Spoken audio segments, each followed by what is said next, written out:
الحمدللہ والصلاۃ والسلام علی رسول اللہ وعلی آلہ واصحابہ ومن بعد۔ سوال ہے کہ جمعیت اہل حدیث کے اجلاس عام بہت ہوتے ہیں، لیکن جمعیت میں غیر مسلموں میں دعوت کا رجحان یا کام کیوں نظر نہیں آتا؟ تھوڑا قرآن و حدیث کی روشنی میں ایکسپلین کیجیے۔ دیکھیے، سب سے پہلی بات تو یہ کہ ہر انسان کو اللہ تعالیٰ نے اس چیز کا مکلف کیا ہے جو اس کی استطاعت میں ہے۔ لا یکلف اللہ نفسا الا وسعها۔ جہاں تک یہ افراد کے تعلق سے ہے، وہیں جماعت کے تعلق سے بھی ہے کہ کئی لوگ مل کر اگر ایک کام کرتے ہیں تو ان کی جہاں تک کہ استطاعت ہے ان پر وہ چیز لازم ہوتی ہے۔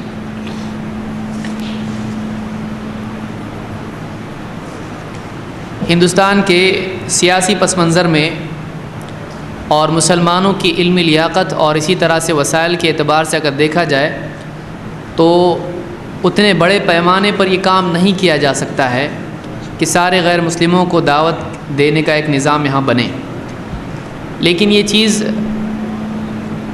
ہونی چاہیے اور ہوتی ہے، لیکن اس درجے میں نہیں ہوتی ہے جس درجے میں بعض لوگوں کو لگتا ہے کہ ہونا چاہیے۔ جہاں تک کہ اہل حدیث کا تعلق، سارے ہمارے افراد ہیں، اہل حدیث کے افراد ہیں جو انفرادی سطح پر یا افراد کی سطح پر غیر مسلموں میں دعوت دیتے ہیں۔ جو آدمی چاہتا ہے معلوم کرنا وہ ان لوگوں سے ملاقات بھی کر سکتا ہے، بمبئی میں ہیں، اسی طرح سے پونا میں ہیں، اور بھی علاقوں میں ہیں، اور ہر علاقے کے لوگ جانتے ہیں کہ کون کون لوگ اس طرح سے کام کرتے ہیں۔ لیکن پوری ملک کی سطح پر اور عام طور سے اس طرح سے کرنا، اس کے بہت سارے مسائل ہیں۔ آپ عمر آباد جائیے، وہاں دیکھیے، وہاں مستقل ایک نظام ہے غیر مسلموں میں دعوت دینے کا، اور سارے علماء وہ اہل حدیث ہیں۔ وہاں پر شرط ہی یہ ہے کہ اہل حدیث عالم ہونا چاہیے جو دعوت دے گا۔ تو اس طرح سے کئی لوگ ہیں جو غیر مسلموں میں دعوت دے رہے ہیں۔ ہاں، یہ اور بات ہے کہ یعنی کوئی ایسا ٹی وی سسٹم یا کچھ ایسا نہیں ہونے کی وجہ سے، اس کی چینل نہیں ہونے کی وجہ سے اس کی اتنی شہرت نہیں ہوتی ہے، تو ضروری نہیں ہے کہ اگر کسی چیز کی شہرت نہیں ہو رہی تو کام بھی نہیں ہو رہا ہے۔ بہت سارے لوگ ہیں، کام کرتے ہیں، ہر ایک کی نوعیت الگ ہوتی ہے، ہر ایک کا طریقہ کار الگ ہوتا ہے دعوت دینے کا۔ فرداً دعوت دینے والے کچھ لوگ ہیں جو میڈیا کا استعمال کر رہے ہیں، کچھ لوگ ہیں کتابیں لکھ رہے ہیں غیر مسلموں کے لیے۔ تو اپنے اپنے طور پر جو بھی کام کر رہا ہے اس کی حوصلہ افزائی کرنا چاہیے۔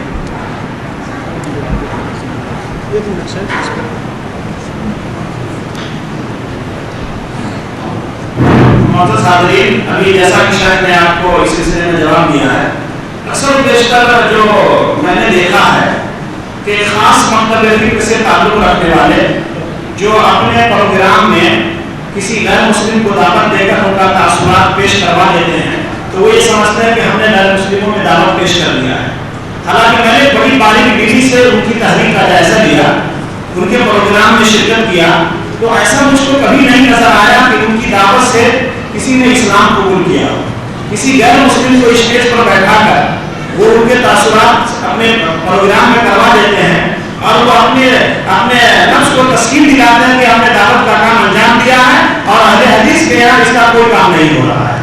تو میرے خیال سے وہ طریقہ غلط ہے، اور شاید نے وضاحت بھی کیا ہے کہ اہل حدیث کام کر رہے ہیں۔ یہ الگ بات ہے کہ میڈیا کی نگاہوں سے اوجھل ہے جو آپ کو نظر نہیں آ رہا ہے، تو اس کا مطلب یہ نہ سمجھیں کہ اہل حدیث غیر مسلموں کے لیے کوئی دعوتی فکر نہیں کرتے ہیں۔ جزاک اللہ۔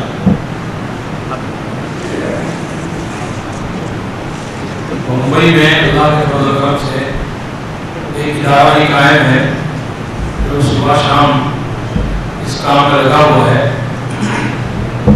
اور وہ غیر سلفی نہیں بلکہ سلفیوں کا ادارہ ہے۔ وہ وہاں کے اس ادارے کے نوجوان کوئی بھی چانس جو ہے ان کو ملتا ہے غیر مسلموں میں کام کرنے کا، وہ اس چانس کو چھوڑتے نہیں، اور مختلف ایگزیبیشنز وغیرہ میں یا کتاب میلے میں یا اس طرح کے جو موقع ہوتے ہیں ان میں وہ خطیب رقم لگا کر کے اس ساتھیوں کو لے کر ساتھ میں اسٹال وغیرہ لیتے ہیں، اور وہاں پر جس طرح بھی ان سے ممکن ہو سکتا ہے وہ لوگوں کو اسلام کی دعوت دیتے ہیں، اور اللہ کی فضل و کرم سے کئی لوگ ان موقعوں پر کئی لوگ اسلام قبول بھی کرتے ہیں۔ ساری رپورٹس ہمارے پاس اس کی ہیں، اور باقاعدہ اس کی ساری چیزیں فیس بک وغیرہ پر بھی ڈالی جاتی ہیں. تو آپ تسلی رکھیں, اللہ کے فضل و کرم سے ہماری جماعت میں بھی اس طرح کے لوگ ہیں جو غیر مسلموں میں کام کر رہے ہیں, اور کچھ ایسے فلوئنٹلی جو اسپیچ دینے والے بھی جو بالکل فلوئنٹلی جو ہے نان مسلمس کے اندر بات کر سکتے ہیں گھنٹوں تک, ایسے بھی ہمارے بہت سارے بھائی موجود ہیں. اگر آپ کو ضرورت ہو, آپ کے یہاں اس طرح کا کوئی کام کرنا ہو, تو ان ساتھیوں کو لے کر کے ہم خود بھی آ سکتے ہیں, ان کو بھی آپ کے پاس بھیج سکتے ہیں, اور آپ انشاءاللہ دیکھ سکتے ہیں اللہ کی توفیق سے کہ وہ کس طرح اللہ تعالیٰ کے دین کا کام کرتے ہیں. اللہ تعالیٰ ہم سب کو توفیق.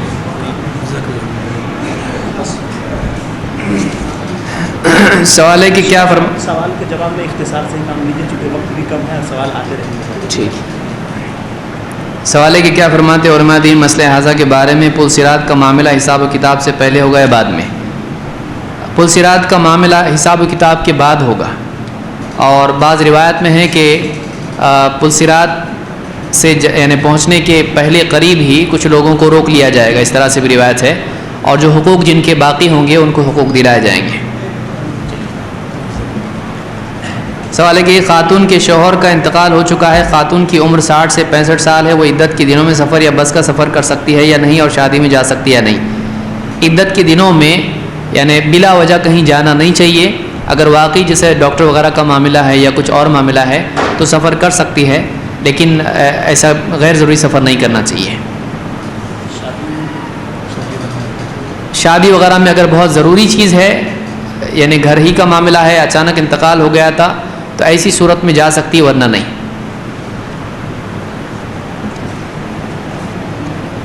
اگر اولاد نافرمان ہو اور بڑوں کو الٹا کر جواب دیتی ہو اور کوئی کام وغیرہ نہ کرے تو ان کو کس طرح سمجھایا جائے؟ برائے مہربانی اس کا جواب دیں. دیکھیے, اولاد نافرمان ہے تو اس میں بہت بڑے ذمہ دار بعض اوقات اور اکثر اوقات والدین خود ہوتے ہیں. بچپن میں دینی تعلیم نہ دینے کی وجہ سے اور دنیوی تعلیم میں ہر قسم کی فراخی کرنے کی وجہ سے بھی یہ بیماری پیدا ہوتی ہے. دینی ماحول سے نہ جوڑنے کی وجہ سے مصیبت آتی ہے. اگر واقعی ماں باپ پچھتاتے ہیں لیکن اولاد بگڑ چکی ہے, تو ایسی صورت میں جو بھی سماج میں مصلحین ہیں, اصلاح کرنے والے ہیں, دعوت دینے والے ہیں, تو ایسے لوگوں سے ان کو جوڑنا چاہیے, یا ایسے لوگوں کے پاس بات رکھنی چاہیے کہ دیکھیں ہمارا اولاد ایسی ہے اور اس کی اصلاح کیجیے. یہ ایک صورت ہو سکتی ہے. دوسرا یہ کہ ان لوگوں کو گھر میں ایک دینی ماحول بنانے کی کوشش کریں والدین, تاکہ دین کی بات سن کر بھی اس کی اصلاح ہو سکے. بعض لوگ آتے ہیں کہ اولاد کی سدھرنے کے لیے کوئی دعا ہے کیا, لکھ کے دے دو. تو یہ ایسا نہیں آتے, اولاد کے انجینئر بننے کے لیے کوئی دعا ہے کیا؟ اس کے لیے سالوں سال پڑھاتے ہیں, لیکن اس کے لیے ایک دعا میں کام بنانا چاہتے ہیں. غیر مسلم اگر اسلام کرے تو اسے سلام کرے تو اسے جواب دیں یا نہ دیں؟ جواب دیں تو کیسے دیں, اور اگر نہ دے تو کیوں؟ دیکھیے, غیر مسلم اگر سلام کرے تو اسے جواب دینا چاہیے, اس لیے کہ امام البخاری نے الادب المفرد میں ابن عباس رضی اللہ عنہ کی روایت نقل کی ہے, اور ابن عباس فرماتے ہیں کہ یہودی ہو, نصرانی ہو یا مجوسی ہو, اس کے سلام کا جواب دو, اس لیے کہ اللہ نے قرآن میں اس کا حکم دیا ہے. اور اس کا جواب دیں وعلیکم السلام, لیکن ورحمۃ اللہ وبرکاتہ اس کو نہیں کہنا چاہیے, وعلیکم السلام اس کو کہا جا سکتا ہے. کچھ روایتوں میں کہ یہودی آپ کو سلام کرتے تھے تو السلام علیکم کہتے تھے, تو جواب میں آپ نے صحابہ سے کہا کہ تم ان کو وعلیکم کہو. تو وعلیکم اس کے لیے ہے جو السلام علیکم کہے, لیکن جو السلام علیکم کہے اس کو وعلیکم السلام کہنا چاہیے. یہی بات شیخ الالبانی نے اس حدیث کے ضمن میں کہی ہے, صحیحہ وغیرہ میں. دوسرے علماء نے بھی بات کہی ہے, شیخ عثیمین وغیرہ نے.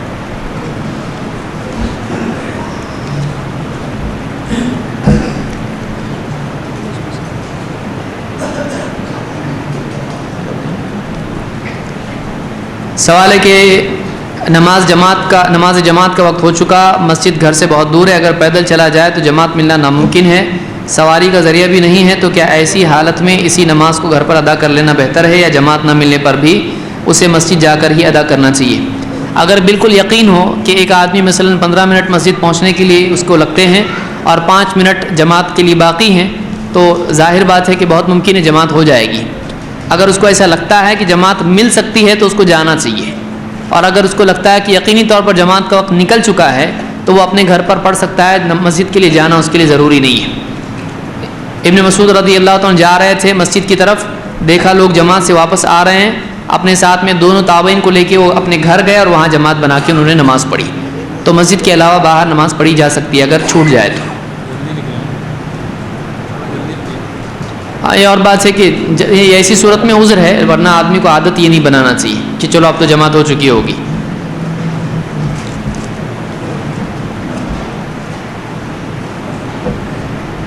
کیا نماز توڑ کر زہریلی چیز کو مار سکتے ہیں کیا؟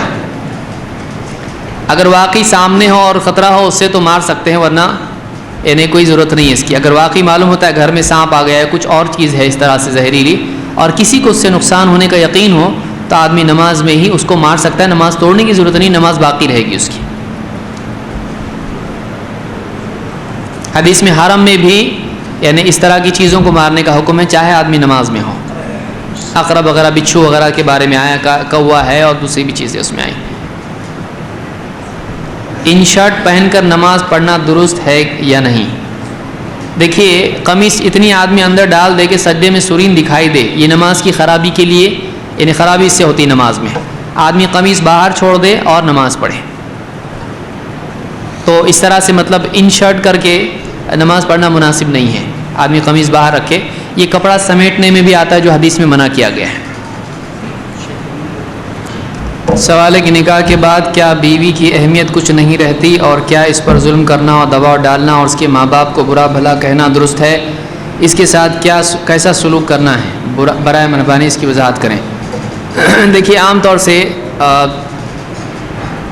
بہت سارے مسلمان مرد نکاح کے بعد میں بیوی سے بدسلوکی کرتے ہیں، تو یہ اسلام میں جائز نہیں ہے.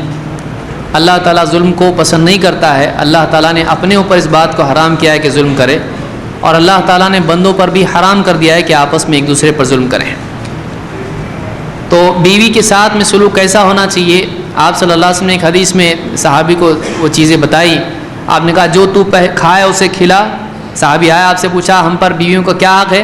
آپ نے کہا جو تو خود کھائے اسے کھلا، تو پہنے تو اسے بھی پہنا، اور اس سے قطع تعلق اگر کرے تو گھر میں کر، یعنی سب لوگوں کو معلوم نہیں ہونا چاہیے. اور اسی طرح سے آپ نے کہا کہ اس کو مار مت.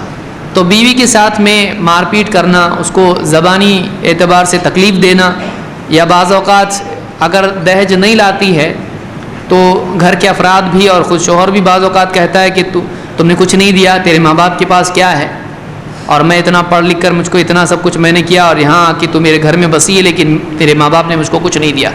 مجھ کو ضرورت پڑی لیکن انہوں نے ساتھ نہیں دیا. لوگ اپنے گھر والوں کا کیسا کرتے ہیں بیٹیوں کے لیے. بہت سارے لوگ اس طرح کی جہالت میں مبتلا ہوتے ہیں، تو یہ جائز نہیں ہے. یہ بات یاد رکھیں کہ بیوی کے گھر والوں پر کوئی ذمہ داری نہیں ہے. ویسے بھی انہوں نے بس اپنی بچی دی ہے، انہوں نے بہت بڑا احسان کیا کہ پال پوس کے اس کے لیے ایک یعنی اس کی بیوی کے طور پر اس کو یعنی اپنی بچی روانہ کر دی. پھر یہاں آنے کے بعد صبح سے شام تک وہ گھر کا کام کاج سنبھالنا، بچوں کو سنبھالنا، اس کے کپڑے دھونا، برتن دھونا، کھانا بنانا اور اس کی مرضی کا بنانا. تھوڑا بھی نمک کم نہیں چاہیے، تھوڑی بھی شکر زیادہ نہیں چاہیے، اور وقت پر چاہیے. ساری چیزیں کرنے کے بعد میں اگر اس کا دل یہ دکھائے، اس کے گھر والوں کو برا کہے کہ تیرے گھر والے ایسے، ان میں کمی ہوتی ہے، اس میں بھی کمی ہے، عورت میں بھی کمی ہوتی ہے. دنیا کا کون آدمی ایسا جس میں کوئی کمی نہیں ہے؟ کبھی جسمانی اعتبار سے کمی ہوتی ہے، خوبصورتی کے اعتبار سے، کبھی مالی اعتبار سے، خاندانی اعتبار سے کوئی کمی ہوتی ہے، کبھی کسی اور کام کاج کے اعتبار سے، کبھی بعض بچیوں کو کام کرنا ٹھیک سے آتا نہیں ہے. تو ہر انسان میں کچھ کمی ہوتی ہے. اگر ہم ایک دوسرے کی کمیوں کو دیکھنے لگیں گے، آپس میں نفرتیں پیدا ہو جائیں گی اور کئی نکاح ختم ہو جائیں گے. اگر بیوی خود اس کی غلطیاں دیکھنے لگے تو اس میں کون سی بہت زیادہ خوبیاں ہوتی ہیں؟ اس میں بھی کمیاں ہوتی ہیں. ہر آدمی کو چاہیے کہ وہ اپنے دوسرے مسلمان کے ساتھ ویسا سلوک کرے جیسا وہ اپنے لیے پسند کرتا ہے. تو یہ دینداری کے خلاف ہے، اور قیامت کے دن ایک آدمی کی پکڑ اس پہ ہو سکتی ہے. اللہ تعالیٰ نے اس سے منع کیا ہے کہ کسی کے ساتھ بدسلوکی کی جائے، کسی پر ظلم کیا جائے، خاص طور سے بیوی کے معاملے میں. اور حدیث ہم نے دیکھی، اللہ کے نبی صلی اللہ علیہ وسلم نے خود فرمایا تم میں بہتر وہ ہیں جو اپنی بیویوں کے لیے بہتر ہوں اخلاقی اعتبار سے. اور آپ صلی اللہ علیہ وسلم کا اسوہ نمونہ ہمارے سامنے ہے. اللہ کے نبی صلی اللہ علیہ وسلم کی بیویوں کے ساتھ آپ کا سلوک کیسا تھا؟ آپ بہت ہی بااخلاق طریقے سے اپنی بیویوں کے ساتھ سلوک کرتے تھے. بلکہ بعض اوقات ان کی آواز آپ پر بڑھ جاتی تھی، لیکن آپ صلی اللہ علیہ وسلم ان کے ساتھ میں بدسلوکی نہیں کرتے تھے، ان کو برداشت کر لیتے تھے، کیونکہ وہ خود بھی جانتی تھی آپ صلی اللہ علیہ وسلم ان سے کتنی محبت کرتے ہیں، اور وہ خود آپ سے بہت محبت کیا کرتی تھی۔ تو یہ مردوں کے لیے جائز نہیں ہے کہ وہ اپنی گھر میں خواتین کے لیے اس طرح کے جلاد ثابت ہوں، زبانی اعتبار سے ان کو تکلیف دیں، ہاتھ پاؤں سے ان کو تکلیف دیں، بلکہ ان کو چاہیے کہ ان کی کمیوں کو برداشت کرتے ہوئے چلیں۔ اور یعنی بعض اوقات دیکھیے بیوی بیمار بھی ہوتی، شوہر کو معلوم بھی نہیں پڑتا ہے، اس کو بخار ہوتا ہے، لیکن بخار میں بیچاری اٹھتی ہے، اس کا ناشتہ بناتی ہے، ٹفن بناتی ہے، بچوں کو اسکول بھیجتی ہے، گھر کا کام کرتی ہے، حضرت کو معلوم ہی نہیں، حضرت باہر ادھر ادھر گھومنے میں پڑے ہوئے ہیں، گھر پہ جا کے معلوم پڑتا ہے، وہ بتانے کی کیا ضرورت ہے، میں اپنا دیکھ لوں گی۔ اتنی ساری قربانیاں ایک عورت دیتی ہے، اس سے کچھ کمیاں اس میں ہوتی ہیں، ہر انسان میں کمی ہوتی ہے، اس کو اس وہ جیسے نبھا کے چل رہی ہے گھر کے اندر۔ بڑے بڑے اس کو بتائے تھے خواب شروع میں، نکاح کے وقت میں، ہمارے پاس یہ ہے، ہمارا ایسا معاملہ ہے، بعد میں اس کو بھی سمجھ میں آتا ہے کہ نہیں، گھر اپنا ایسا ہی ہے، ایڈجسٹ کرنا پڑے گا۔ بہت ساری چیزیں وہ خود ایڈجسٹ کرتی ہے، اس کو بھی چاہیے کہ وہ ایڈجسٹ کرے۔ تو بہرحال یعنی بیوی سے اگر کچھ ناراضگیاں ہوں تو اس کے ماں باپ کو برا بولنا یہ دیوانگی ہے، پاگل پن ہے۔ آپ ایک کا غصہ دوسرے پر نکال رہے ہیں، ایک کی بجائے دوسرے کو بول رہے ہیں، اس کی غلطی اگر ہے واقعی اس کو بولنا چاہیے، اور اگر اس کی غلطی ہے تو اس کی اس غلطی پر بات کرنا چاہیے، نہ کہ پچھلا پورا فائل کھولا جائے، جب سے شادی ہوئی تب سے ایسا ہو رہا ہے، پوری فائل۔ ایک غلطی بھی کم سے کم 5-10 مرتبہ آدمی بیوی کو ڈانٹ دیتا ہے، جب بھی کچھ ناراضگی ہو پھر سے وہ پچھلی مرتبہ ڈانٹا تھا وہ ختم نہیں ہوا ابھی، پھر واپس اس پہ ایک بار ڈانٹا جائے گا، اس سے ہوتا کچھ نہیں ہے۔ اس کی نگاہ میں اس کی قیمت گھٹ جاتی ہے، اس کی نگاہ میں وہ اس کو تو جینا ہے، گھر میں کہاں جائے گی ماں باپ کے پاس، طلاق تو اس کو چاہیے نہیں، لیکن ناراضگی کے ساتھ میں اس کو کمتر سمجھتے ہوئے اس کے ساتھ جیتی ہے۔ یہ آدمی کے لیے بہت شرم کی بات ہے کہ اس کی بیوی کی نگاہ میں اس کی کوئی ویلیو نہ ہو۔ اب دنیا میں چاہے جتنا بھی ہو، کتنا ہی بڑا آدمی کیوں نہ ہو، لیکن بیوی کی نگاہ میں اگر گر جائے یہ بہت بری بات ہے۔ ہاں، بیویوں کو بھی چاہیے کہ وہ ایسی غلطیاں نہ کریں جن سے شوہر اس سے ناراض ہو جائے۔ سوال ہے کہ کیا قرآن خوانی اور یاسین خوانی کرنا صحیح ہے؟ اگر نہیں تو کیوں؟ اس کا جواب دیں۔ قرآن خوانی اور یاسین خوانی صحیح ہے، لیکن انفرادی اپنی اپنی۔ ایک آدمی روزانہ صبح سے شام جب بھی اس کو ملتا ہے قرآن پڑھے، قرآن خوانی کا مطلب قرآن پڑھنا ہے، تو قرآن پڑھنا صحیح ہے، اور یعنی جو بھی چاہے قرآن میں سے اس کو پڑھنا ہو پڑھے، کہیں سے بھی پڑھے، بہتر یہ کہ ابتدا سے آخر تک پڑھتا چلا جائے۔ لیکن اگر کوئی صورت اس کو بہت پسند ہے تو اس کو پڑھ سکتا ہے، اس میں کوئی حرج نہیں ہے۔ لیکن یہ جو عام طور سے جمع ہو کے قرآن خوانی کی جاتی ہے کسی میت کے لیے بخشنے کے لیے، اس کا ثبوت کتاب و سنت میں نہیں ہے، اور امام شافعی رحمۃ اللہ علیہ فرماتے ہیں کہ اس کا ثواب بھی نہیں پہنچتا ہے۔ اور اللہ کے نبی صلی اللہ علیہ وسلم فرماتے ہیں من عمل عملا لیس علیہ امرنا فہو رد، جو ایسا کام کرے جو ہم نے کرنے کے لیے کہا ہی نہیں تو وہ رد ہو جائے گا۔ سوال درگاہوں پر جو عرس و میلے لگتے ہیں، کیا اس میں خواتین شریک ہو سکتی ہیں اس عرس کو دیکھنے کے لیے یا سامان وغیرہ کی خریدی کے لیے؟ خواتین تو دور، مردوں کو بھی شریک نہیں ہونا چاہیے، اس لیے کہ عرس منانا اسلام میں نہیں ہے۔ آپ بتائیے کیا ابو بکر صدیق رضی اللہ تعالیٰ نے، حضرت عمر نے، حضرت عثمان نے، حضرت علی نے اللہ کے رسول صلی اللہ علیہ وسلم کی قبر کا عرس کیا تھا؟ اگر واقعی عرس اسلام میں ہے تو سب سے بہتر قبر کس کی ہے؟ کون سی شخصیت ہے؟ اللہ کے نبی صلی اللہ علیہ وسلم۔ لیکن 30 سالہ دور خلافت میں ایک سال بھی عرس نہیں ہوا، تو آپ ان صحابہ کے بارے میں کیا کہیں گے؟ صحابہ کس کے عرس میں جاتے تھے؟ تو عرس منانا اسلام میں نہیں ہے۔ اگر وہاں کوئی میلہ لگتا ہے جہاں خریداری ہوتی ہے، وہاں نہیں جانا چاہیے، دوسری جگہ سے آپ خریدیے، اس لیے کہ آپ کا وہاں جانا اس میلے اور اس عرس میں سپورٹ کرنے میں ہوتا ہے، آپ بچیں اس سے۔ لوگ آپ کو دیکھیں گے، بہت سارے لوگ تو کہیں گے دیکھو یہ بھی عرس میں آتے ہیں، ہم کو بیان میں بولتے مت آؤ، اور دیکھو بیوی تو یہاں آئی ہے، بچے بھی آئے ہیں ساتھ میں، تو ایسا ہو سکتا ہے، غلط فہمی لوگوں کو ہو سکتی ہے۔ آدمی کو اپنے آپ کو تہمت کی جگہوں سے بچانا چاہیے۔ سوال ہے کیا سروس لگانے کے لیے ڈونیشن جائز ہے؟ اگر نہیں تو بنا ڈونیشن سرکاری جاب ممکن نہیں؟ تو جواب اس میں خود ہی دے رہے ہیں۔ دیکھیے، ڈونیشن اگر رشوت ہے کہ 100 آدمیوں کو موقع ہے، اس میں آپ پیسہ دے کر اپنے لیے موقع لے رہے ہیں، تو یہ رشوت ہے، یہ جائز نہیں ہے۔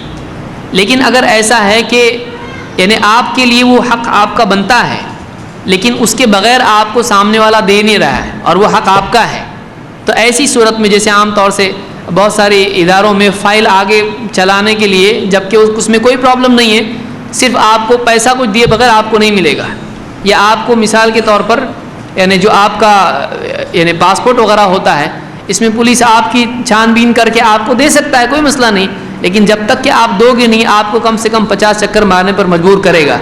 اگر واقعی آپ کا ایسا کوئی معاملہ ہے کہ آپ کا حق ہے، کسی اور کا حق آپ نہیں لے رہے ہیں، لیکن ظلماً آپ سے وہ لے رہا ہے تاکہ چائے پانی کا انتظام ہو جائے، تو ایسی صورت میں آپ مجبوراً دے سکتے ہو، یہ آپ پر ظلم ہے، آپ اپنے حق کو لینے کے لیے اس طرح سے کر سکتے ہو، لیکن آپ دوسرے کا حق لینے کے لیے ایسا نہیں کر سکتے، جائز نہیں ہے۔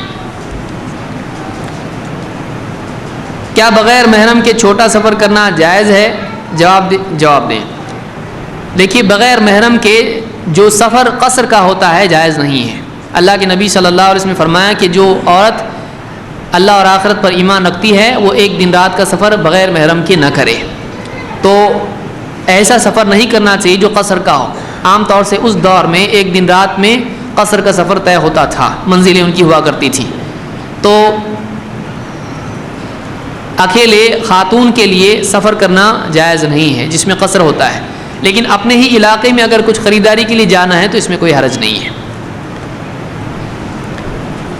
الیکٹرانک بیٹ جو مچھر مارنے کے لیے استعمال کی جاتی ہے کا استعمال جائز ہے یا نہیں، جبکہ جلائے جانے کا عذاب اللہ کے علاوہ کسی کے لیے روا نہیں؟ دیکھیے، الیکٹرانک بیٹ میں اگر وہ مچھر شوق سے مرتا ہے تب تو جائز ہے، لیکن اگر جل کے مرتا ہے تو جائز نہیں ہوگا، دونوں میں فرق ہے۔ تو آپ معلوم کریں، کسی بھی بیٹ والے سے پوچھیں آپ کہ یہ مرتا کیسے ہے، اگر وہ شوق سے مر رہا ہے تب تو ٹھیک ہے، لیکن اگر آگ سے مر رہا ہے تو یہ جائز نہیں ہوگا۔ بعض علماء نے اس میں گنجائش کو صورتوں میں دی ہے، لیکن احتیاط اسی میں ہے کہ ہم اس سے بچیں۔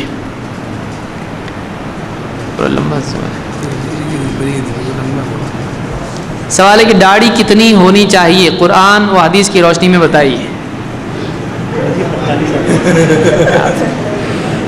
آپ جواب دینا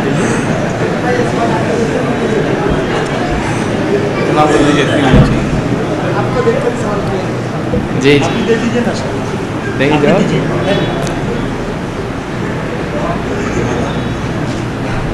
اللہ کے رسول صلی اللہ علیہ وسلم نے، بخاری وغیرہ میں حدیث موجود ہے، مسلم میں بھی مختلف طرق سے آئی اور الفاظ کا فرق ہے اس میں، آپ نے یعنی حدیث میں حکم دیا ہے کہ وعف اللحا، بعض روایتوں میں وفرو، ارجو، ارخو، اس طرح سے الفاظ آئے ہیں کہ داڑھی بڑھاؤ، داڑھی کو چھوڑے رکھو۔ اس حدیث سے علماء نے استدلال کیا ہے، اور امام النووی نے ذکر کیا ہے کہ متقدمین میں سے بھی اس کے قائل ہیں جو داڑھی کے مطلق کاٹنے کے حرام ہونے کے فتویٰ دیتے تھے۔ تو داڑھی کاٹنا شرعاً جائز نہیں ہے، چاہے تھوڑی کاٹے آدمی، زیادہ کاٹے، مونڈنا ویسے بھی حرام ہی ہے اور کاٹنا بھی حرام ہے، تو داڑھی کاٹنا نہیں چاہیے۔ بعض لوگ کہتے ہیں، بعض لوگ کہتے ہیں کہ جیسے ایک مشت کے بعد کاٹنا چاہیے، اور بعض لوگ کہتے ہیں کہ اس طرح سے طول و عرض میں سے کم کرنا چاہیے۔ اس کے لیے مختلف دلیلیں لوگ دیتے ہیں۔ ایک دلیل اس میں سے ہے جو امام ترمذی نے روایت کی ہے کہ اللہ کے رسول صلی اللہ علیہ وسلم طول اور عرض میں سے داڑھی کم کرتے تھے، تو یہ حدیث صحیح نہیں ہے، اس لیے کہ اس کی سند میں ایک راوی ہے عمر ابن ہارون البلخی، اور محدثین نے کہا کہ سخت ضعیف ہے، اس لیے بعض علماء نے جیسے شیخ البانی وغیرہ نے اس حدیث کو موضوع یعنی جھوٹی حدیث کہا ہے، تو وہ حدیث صحیح نہیں ہے، اس سے استدلال صحیح نہیں ہے۔ بہت سارے لوگ جیسے یعنی طول و عرض میں سے اس کی دلیل دیتے ہیں۔ دوسری دلیل بخاری کی حدیث ہے جس میں ابن عمر سے ثابت ہے کہ وہ حج اور عمرہ جب کرتے تھے تو ایک مشت سے زائد کاٹ دیتے تھے۔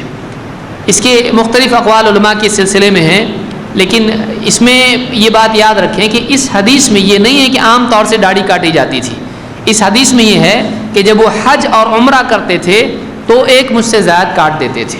تو کوئی آدمی اس کو عام کرتا ہے تو اس حدیث کے الفاظ سے بھی بات ٹکراتی، یا ایسے ہی جیسے آدمی سفر کی جو بھی دعائیں ہیں وہ آدمی گھر میں چلنے ایک کمرے سے دوسرے کمرے میں جانے کے لیے استعمال کرے اور یہ کہے کہ یہ بھی تو سفر ہے، تو یہ غلط ہو جائے گا۔ جو چیز جس چیز کے ساتھ میں ہے اس کو اسی چیز کے ساتھ میں جوڑنا چاہیے۔ تو ایک جیسے ہلال کی جو دعائیں ہیں، ہلال دیکھ کر جو دعا پڑھنی چاہیے، اگر آدمی روزانہ چاند دیکھ کے دعا پڑھے تو غلط ہوگا وہ۔ تو ایک چیز جو کسی خاص موقع کے لیے ہو اس کو عام کرنا بھی صحیح نہیں ہوگا۔ تو بعض علماء نے کہا کہ یہ حج اور عمرے کے لیے خاص ہے، اور امام الطبری وغیرہ نے بھی بعض آثار اس میں ذکر کیے ہیں جو ثم لیقضوا تفثهم کے ذکر میں سورہ حج کے ضمن میں یہ آثار صحابہ کے ہیں کہ وہ حج اور عمرے کے علاوہ داڑھی چھوڑے رکھتے تھے. اللہ کے رسول صلی اللہ علیہ وسلم کی داڑھی کے بارے میں بھی کہ آپ کی داڑھی سینے تک تھی, اور بعض صحابہ ابو بکر صدیق یا حضرت عثمان رضی اللہ عنہ, حضرت عمر وغیرہ کی بھی داڑھی ہے کہ بہت لمبی داڑھی ان کی ہوا کرتی تھی. ایک صحابی کو اللہ کے رسول صلی اللہ علیہ وسلم نے کہا کہ میرے بعد تم شاید زندہ رہو گے اور زیادہ زندہ رہو گے, تو میری بات لوگوں تک پہنچا دینا کہ جو آدمی اپنی داڑھی میں گرہ لگائے اور یعنی گوبر وغیرہ سے استنجا کرے وغیرہ وغیرہ, تو وہ جو آدمی داڑھی میں گرہ لگائے محمد اس سے بری ہے. تو آپ بتائیے داڑھی میں گرہ کیسے لگا سکتے ہیں؟ چھوٹی داڑھی میں لگا سکتے ہیں, بڑی داڑھی ہوگی تو اس میں ہی گانٹھ باندھ سکتے ہیں. تو یہ معروف چیز تھی کہ اس دور میں اتنی داڑھی ہوا کرتی تھی جس میں گرہ لگانا ممکن ہو. اگر اس سے زائد کاٹنا ہوتا تو آپ کبھی بات نہیں کہتے, کیونکہ وہ ہے ہی نہیں اسلام میں. جب اتنی بڑھنے والی نہیں ہے تو گرہ لگانے کا سوال ہی پیدا نہیں ہوتا ہے. تو داڑھی بڑھانا چاہیے کا مطلب یہ ہے کہ داڑھی چھوڑ دینا چاہیے. اس لیے وعفو کا لفظ چھوڑ دینے کے معنی میں بھی آتا ہے اور بڑھانے کے معنی میں بھی آتا ہے, اس لیے کہ وفرو کا لفظ بھی حدیث میں ہے. بعض روایات میں ارخو کا لفظ ہے, ارخو چھوڑ دینا, لٹکانا. تو داڑھی لٹکتی کتنی ہے آپ سمجھ سکتے ہیں. مسلم کے سوال یہاں سے سوال یہ جا رہا ہے داڑھی سوال کرنے والے کی کتنی بڑی ہے. بہرحال اس نے سوال کیا اس کی کتنی بڑی داڑھی ہے. سوال ہے کہ مجھے ایک بندے کو 25,000 قرضہ جو میں نے 10 سال پہلے لیا تھا وہ دینا ہے. اللہ نے مجھے سب کچھ دیا ہے, گاڑی بھی ہے, پر دیری ہو رہی ہے. آج بھی دعوت کے کام, نیکی, خیرات, صدقات سب کرتا ہوں. کیا یہ میری تمام نیکیاں مجھے فائدہ دیں گی؟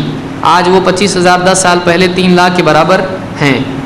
یہ سب سمجھتا ہوں, پھر بھی تاخیر ہو رہی ہے, مجھے صحیح صلاح دیں. پہلی بات تو یہ کہ اگر ایک آدمی قرض کسی کا نہیں دے پا رہا ہے تو اس کا یہ مطلب نہیں کہ اس کی نماز, روزہ اور دوسری نیکیاں قبول نہیں ہوں گی. البتہ یہ بات اپنی جگہ ہے کہ اگر وہ اسی حال میں رہ جاتا ہے تو اس کے لیے بہت سخت معاملہ ہے, اس لیے کہ شہید کے لیے بھی قرض کے علاوہ سب معاف ہو جاتا ہے, تو قرض اس پر باقی رہے گا, اس لیے کہ وہ حقوق العباد میں سے ہے. اس کو چاہیے کہ وہ جلدی دے. اب 25,000 اگر وہ ایک ساتھ نہیں دے سکتا ہے تو تھوڑا تھوڑا کر کے دے, ہر مہینہ 5,000 دے دے, نہیں 1,000 دے دے. اگر 10 سال لگائیں تو آپ سوچیے 10 سال میں کتنے ہوتے ہیں, 120 مہینے ہوتے ہیں میں سمجھتا ہوں. تو اتنے اگر دے دیتا اب تک کہ بہت زیادہ اس کا مطلب معاملہ صاف ہو جاتا تھا. تو اب بھی اگر وہ دینا چاہتا ہے تو تھوڑا تھوڑا کر کے اس کو دے دے, اس سے نیکیاں تو قبول ہوں گی لیکن آخرت میں پکڑ کا امکان ہے اگر وہ معاف نہ کرے تو. لیکن یہ نہیں ہے کہ پہلے 25,000 کی 3 لاکھ آج کے دور میں ہے تو آج 3 لاکھ دیے جائیں. سود کا معاملہ اسلام میں نہیں ہے. 25,000 ہی اس کو دے, اپنی طرف سے اگر زیادہ دیتا ہے اس کے مطالبے کے بغیر تو اس میں حرج نہیں ہے. لیکن ایسا نہ ہو کہ سماج میں چیز چل پڑے کہ لوگ زیادہ کی نیت میں قرضے دینے لگیں. تھوڑا تھوڑا کر کے دیں گے تو میں سمجھتا ہوں کہ قرض ادا ہو سکتا ہے, اور معافی مانگے تاخیر کے لیے اس سے, تاکہ یعنی وہ معاف بھی کر دے. واقعی سوال ہے کہ خواتین کا جاب کرنا کیسا ہے, کیا اس کا مال شوہر کے لیے حلال ہے؟ دیکھیے خواتین اگر ایسا جاب کرتی ہیں جس میں شرعی حدود ٹوٹتی ہیں تو جائز نہیں ہے, اور اگر ایسا جاب ہے جس میں شریعت کی حدود مثلا پردہ وغیرہ ہے یا مردوں سے اختلاط ہے یا اتنا لمبا سفر ہے جو اکیلے کرنا جائز نہ ہو, تو ایسی صورتوں میں وہ جاب کرنا جائز نہیں ہوگا. جیسے کوئی خاتون کہیں جاب کرتی ہے اور اس کو ٹور پہ جانا پڑتا ہے اور شوہر کے بغیر اکیلے جاتی ہے تو ایسا جاب کرنا اس کے لیے جائز نہیں ہوگا, چاہے شوہر اجازت دے اس کو. اکیلے سفر کرنا اس کے لیے جائز نہیں, اس میں شوہر کی اجازت کا کوئی معاملہ نہیں ہے. ہاں اگر کہیں ٹیچر ہے یا کوئی خواتین کی ڈاکٹر ہے تو اس میں کوئی حرج نہیں ہے, ایسا جاب کیا جا سکتا ہے, اس کی کمائی بھی حلال ہے. حضرت خدیجہ رضی اللہ تعالیٰ عنہ, اس کا مال شوہر کے لیے جائز ہے یا نہیں؟ اگر وہ خود اپنی مرضی سے حلال جاب کا مال شوہر کو دیتی ہے تو شوہر کے لیے جائز ہے, شوہر کے لیے چھیننا جائز نہیں ہے. بہت سارے لوگ بیویوں کا جو بھی انکم ہوتی ہے وہ خود لے لیتے ہیں, یہ صحیح نہیں ہے. یہ لاجک صحیح نہیں کہ بیوی میری تو اس کا مال بھی میرا, ایسا نہیں ہے. ہاں وہ بھی بول سکتی ہے, جیسے کہہ رہے ہیں کہ وہ بھی بول سکتی شوہر میرا تو اس کا مال میرا. تو بیوی اگرچہ یہ بات درست ہے اسلام میں کہ بیوی اپنا مال بھی شوہر کے مشورے کے بغیر خرچ نہ کرے, یہ بھی اصول حدیث میں ہم کو ملتا ہے, کیونکہ وہ اپنی مرضی سے کچھ بھی خرچ کرنا شروع کرے تو غلط استعمال ہو سکتا ہے. وہ شوہر کے مشورے سے ہی خرچ کرے, اس کی اجازت سے خرچ کرے, لیکن اس کا مال ہے, شوہر کا نہیں ہے. یعنی مثلا اگر شوہر مر جائے تو میراث میں تقسیم نہیں ہوگا, وہ عورت ہی کا مال ہے.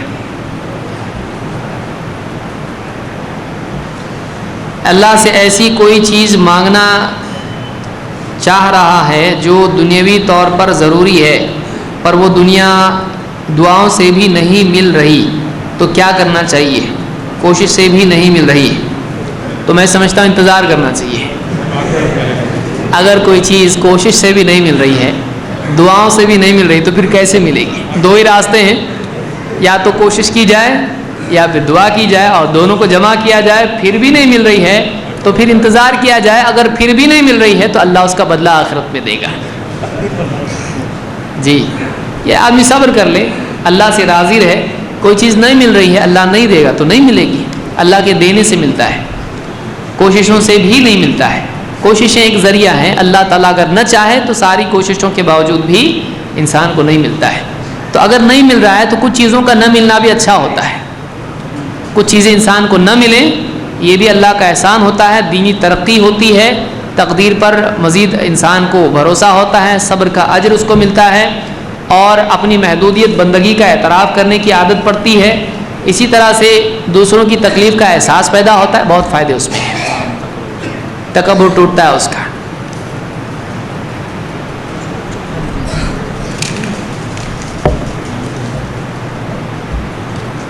سوال ہے کہ تعلیم دنیاوی اور دینی دونوں الگ نہ کرتے ہوئے فکر جمعیت اہل حدیث نے نہ کرنے پر زور دیں. کیا سوال ہے؟ سوال کیا ہے؟ آج کے دور میں کیا خلافت فرض ہے، اور ہے تو اس کے دلائل کیا ہیں اور کس طرح اسے عمل میں لانا چاہیے؟ آج کے دور میں بلکہ ہر دور میں مسلمانوں کے لیے ضروری ہے کہ یعنی اگر استطاعت ان میں ہے اور اسلامی حکومت ممکن ہے تو پہلے وہ خلیفہ اپنا مقرر کریں. لیکن یہ نہیں کہ اسلامی حکومت نہیں اور خلیفہ بنا دیا، تو یہ صحیح نہیں ہے. مسلمانوں کو چاہیے کہ الاہم فالاہم کے اصول کو یاد رکھیں. آج کا کام آج کریں، کل کا کل. ایک آدمی اگر چاہتا ہے کہ خلافت ہو تو خلیفہ قائم کرنے سے پہلے مسلمانوں کے عقائد کی اصلاح ضروری ہے. آج مسلمانوں میں عقیدہ صحیح نہیں. دین قائم کرنا، بہت سارے لوگ کہتے ہیں کہ اللہ نے قرآن کریم میں کہا ہے کہ ان اقیم الدین ولا تتفرقوا فیہ. اسی طرح سے دوسری آیتیں ہیں کہ دین قائم کرو. تو دین قائم کرو کہاں؟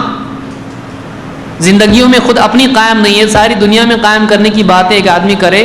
اس میں یہ کتنا بڑا ظلم ہے اپنے آپ پر بھی، اور کتنی بڑی جہالت ہے. دین میں سب سے اہم کیا ہے؟ ٹھیک ہے، دین قائم کرنا چاہیے. اقامت دین کی بات بہت سارے ہمارے بھائی کرتے ہیں. بلا شبہ بات صحیح ہے کہ دین قائم کرنا چاہیے، اقامت دین ہم کو کرنا چاہیے. لیکن اقامت دین میں اقامت کے کیا معنی ہے، دین کے کیا معنی ہے، یہ اگر معلوم نہیں تو کیا قائم کریں گے؟ دین قائم کرنا، دین کیا ہے؟ دین میں سب سے اہم چیز توحید ہے. توحید کے بغیر دین کا تصور نہیں. دین میں آنے کے لیے کیا ماننا پڑے گا؟ پہلے خلیفہ ماننا پڑے گا یا پہلے اللہ رسول کو ماننا پڑے گا؟ ایک آدمی مسلمان ہونا چاہ رہا ہے، پہلے کیا منوائیں گے آپ؟ خلیفہ منوائیں گے اس سے؟ اللہ اس کے رسول کی بات ماننی پڑے گی. آج مسلمانوں میں نہ توحید ہے نہ اتباع ہے عام طور سے، اور ایسی صورت میں ہم حکومت کے پیچھے لوگوں کو لگا دیں گے. نہ ان کی زندگیوں میں دین ہے، نہ گھروں میں دین ہے، نہ بازاروں میں دین ہے، نہ مسجدوں میں دین ہے. کہاں ہے؟ تو پھر دین کیا قائم کریں گے جب اسلامی حکومت آئے گی؟ تو یہ بہت سارے خواب بہت سارے ہمارے بھائی دیکھتے اور دکھاتے ہیں. اپنی جگہ درست بات ہے، لیکن ہر چیز کا ایک وقت ہوتا ہے. اس کے لیے آج کے دور میں کرنے کا کام یہ ہے، اقامت دین کے لیے اقامت دین میں سب سے اہم کام یہ ہے کہ لوگوں کو توحید اور اتباع پر قائم کیا جائے. اس کے بغیر اگر کوئی آدمی اقامت دین کی بات کرتا ہے، جھوٹ بولتا ہے، آپ اس کو معلوم نہیں اقامت دین کس کو بولتے ہیں. اقامت دین سب سے پہلے نبی نے کیسے کیا؟ کیا نبی نے نہیں کیا؟ مکہ میں اقامت دین کیا ہوا؟ مدینہ میں کیا ہوا؟ کیا پہلے دن میں خلیفہ بنا دیا اللہ کے رسول صلی اللہ علیہ وسلم نے؟ توحید و اتباع کی اقامت کے بغیر دین کی اقامت کی بات دھوکہ ہے، پاگل پن ہے.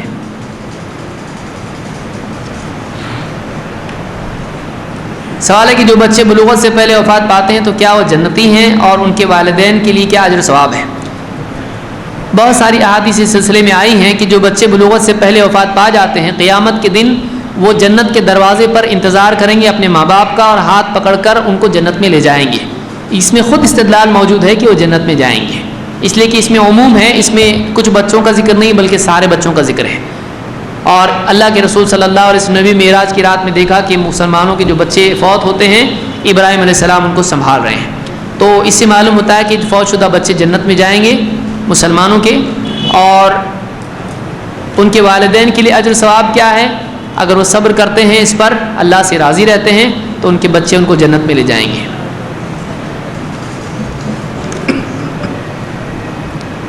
جب کوئی والد اپنا فرض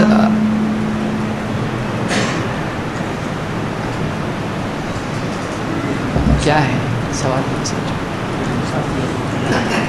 سوال ہے کہ مغرب کی نماز میں فرض سے پہلے 2 رکعت سنت کا کیا مسئلہ ہے؟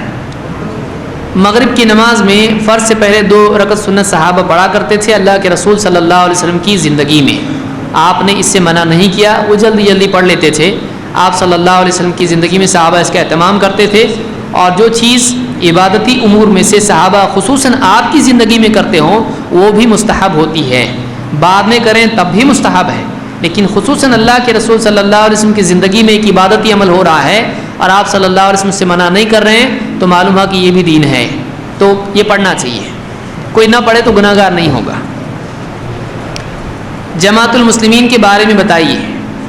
جماعت المسلمین مسلمانوں کو کہتے ہیں۔ سوال ہے کیا اپنے آپ کو اہل حدیث کہنا ضروری ہے، جبکہ قرآن کہتا ہے کہ تم میں سے بہتر نہیں شخص وہ جو تم لوگوں کو بھلائی کا حکم دے اور نیک عمل کرے اور یہ کہے کہ میں مسلمانوں میں سے ہوں؟ یہاں اہل حدیث کا ذکر نہیں آیا ہے، تو کیا اہل حدیث اپنے آپ کو مسلمان نہیں بولتے ہیں؟ دیکھیے دونوں ایک ہی نوعیت کے سوالات ہیں۔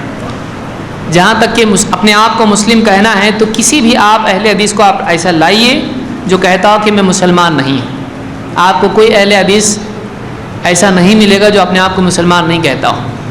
لیکن مسلمانوں میں چونکہ اختلافات ہو گئے ہیں اور مختلف فرقے مسلمانوں میں موجود ہیں، اور یہ پہلے سے اللہ کے رسول صلی اللہ علیہ وسلم کے زمانے کے بعد سے ہوا ہے، تو اس وقت میں محدثین نے اپنے لیے اہل الحدیث اصحاب الحدیث کا لقب اختیار کیا، یہ ان کا اجتہاد تھا، اور کسی بھی محدث نے اس پر جرح نہیں کی، کسی نے بھی نہیں کہا یہ نہیں بولنا چاہیے۔ اللہ کے رسول صلی اللہ علیہ وسلم کی حدیث ہے میری امت میں ایک جماعت ہمیشہ حق پر قائم رہے گی۔ اس حدیث کے ضمن میں امام احمد ابن حنبل، امام البخاری اور علی ابن مدینی تینوں بڑے بڑے محدث ہیں، انہوں نے کہا کہ اس جماعت سے مراد اہل حدیث ہیں، اس جماعت سے مراد اہل حدیث ہیں۔ خطیب البغدادی نے اپنی کتاب میں شرف اصحاب الحدیث میں اس کو ذکر کیا ہے، تو معلوم ہوا کہ یہ ایسے دور کی ضرورت ہے جہاں مسلمان سب کے سب صرف مسلمان نہ ہوں بلکہ اپنے آپ کو مختلف فرقوں میں بانٹ چکے ہوں۔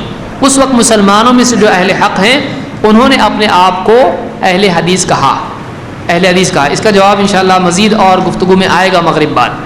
تو اپنے آپ کو اہل حدیث ایک آدمی کہے تو اس میں کوئی برائی نہیں ہے، بلکہ کہنا چاہیے تاکہ لوگوں کو معلوم ہو ایک آدمی کون ہے، وہ اپنا منہج واضح کرے۔ اہل حدیث اپنا منہج بتانا ہے کہ ہم کیا منہج اختیار کرتے ہیں، ہم عقل اور رائے اور قیاس پر چلتے ہیں یا ہم قرآن و سنت پر چلتے ہیں۔ تو اتنی بڑی بات جو سمجھانے کی ہے وہ مختصر ایک لفظ میں کہ آپ کون ہیں، ہم اہل حدیث ہیں، منہج کے اعتبار سے ایک آدمی کہے تو کوئی برائی نہیں ہے۔ جماعت المسلمین جو لوگ آج کل اپنے آپ کو کہتے ہیں، جو کہتے ہیں کہ کوئی اور نام نہیں ہوا سماکم المسلمین، یا اسی طرح سے یعنی تلزم جماعت المسلمین و امامہم وغیرہ حدیثیں پیش کر کے اپنے آپ کو جماعت المسلمین یہ لوگ کہتے ہیں، جو جن کے بانی میں سمجھتا ہوں مسعود احمد BSc صاحب جو پاکستان کے رہنے والے تھے وہ بانی اس کے ہیں، تو یہ گمراہ فرقہ ہے، یہ گمراہ فرقہ ہے، اور بہت سارے علماء نے اس کے بارے میں کہا ہے کہ گمراہ ہیں، یہاں تک کہ شیخ الالبانی نے کہا کہ اس دور کے خوارج ہیں، اس دور کے خوارج ہیں، سارے مسلمانوں کے بارے میں کفر کے فتوے لوگ دیں گے، تو یہ گمراہ فرقہ ہے۔ کہیں تفصیل سے اس کے بارے میں کہا جا سکتا ہے، اور اس کے جو دلیل وہ لوگ دیتے ہیں جماعت المسلمین کی اس میں گنجائش وہ نہیں ہے، لیکن یہ وقت نہیں چونکہ تفصیلی جواب کا، تو اب پوری تفصیل سے جواب نہیں دے سکتے ہیں۔